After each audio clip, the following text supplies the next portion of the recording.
Hi Dessa, I love your work. Your metaphors are incredible. I have a very unoriginal question, but do you have any favorite pieces of writing advice that you have given / received?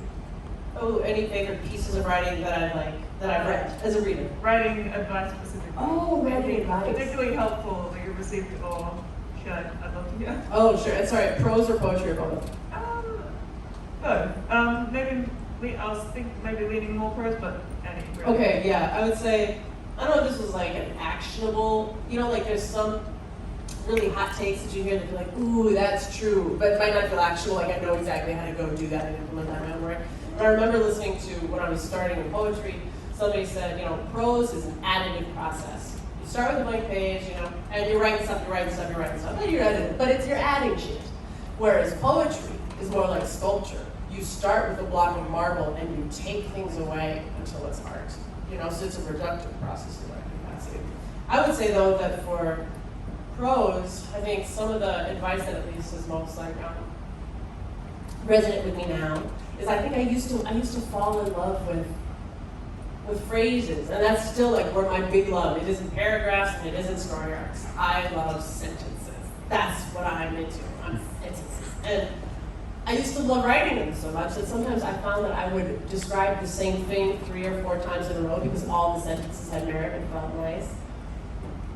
Being comfortable enough to throw away good work because you trust your brain to have more good work in it. I think initially when we begin, a lot of us are in kind of scarcity mode.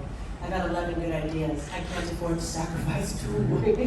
That's more than 10%. Whereas when we become more comfortable, like editing, we know that that good prose is not finite. We don't have to hoard it. There will be more tomorrow. So becoming a more comfortable editor. And then also, probably stuff you've heard already, but like the first thing you write down, rarely, but really rarely, is the first thing that will appear in the finished copy. So feeling comfortable after you're done to say, I was just getting rolling with those first 3 paragraphs. What if I just chuck those into the ocean, start mid-scene?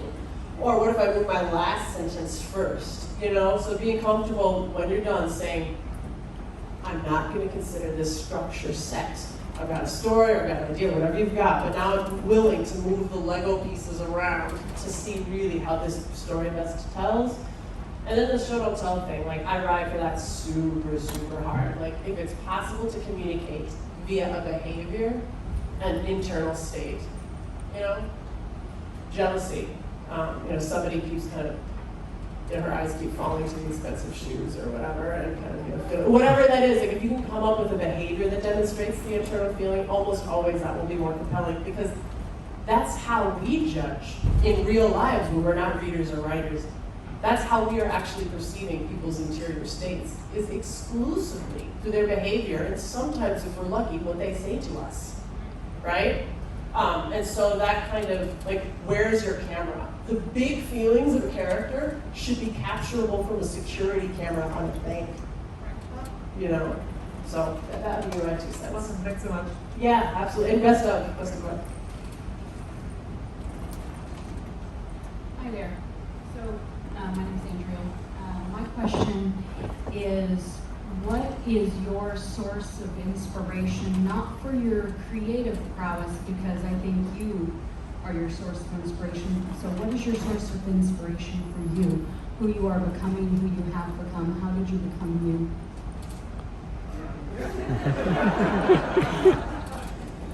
That's really deep. Sorry, that is me.